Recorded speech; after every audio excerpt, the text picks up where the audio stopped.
खैलू कसम नाही देके जैबू गम हो। प्यार बाट तोहरो इहे रहे मोर भरम हो। खैलू कसम नाही देके जैबू गम हो। प्यार बाट तोहरो इहे रहे मोर भरम। अरे अपने ही लोरावा से जख्म के सीले अब जा तोहरा बिन जीले। अपने ही लोरावा से जख्म के सीले जा जा तोहरा बिन जीले।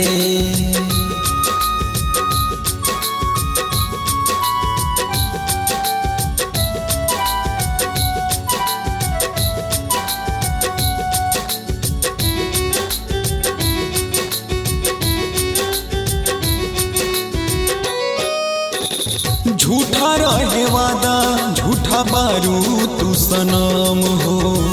काहे ना इरादा तोहर बुझे पौनी हम हो।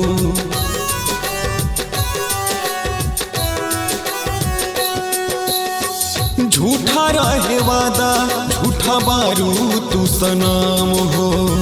काहे ना इरादा तोहर बुझे पौनी हम हो। बुझे पौनी हम हो।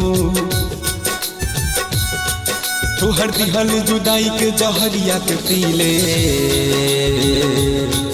अब जा तोहरा बिन जीले। तोहर दिहल जुदाई के जहरिया के पीले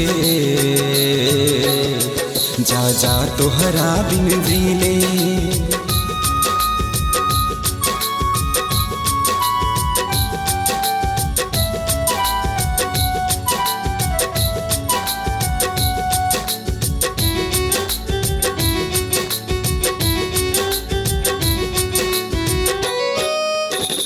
तहरा का बुझाई हमरा दिल के मजबूरी।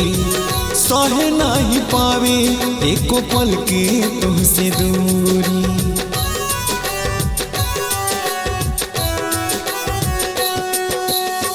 तहरा का बुझाई हमरा दिल के मजबूरी।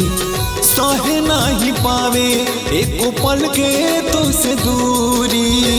कबो तुझसे दूरी कबो अखिया के सोझा नहीं हम फिर मिले। अब जा तोहरा बिन जीले। कबो अखिया के सोझा नहीं हम फिर मिले। अब जा तोहरा बिन जीले जा जा तोहरा बिन जीले। अब जा तोहरा बिन जीले। आदित्य रिकॉर्डिंग स्टूडियो सढ़वारा बाजार।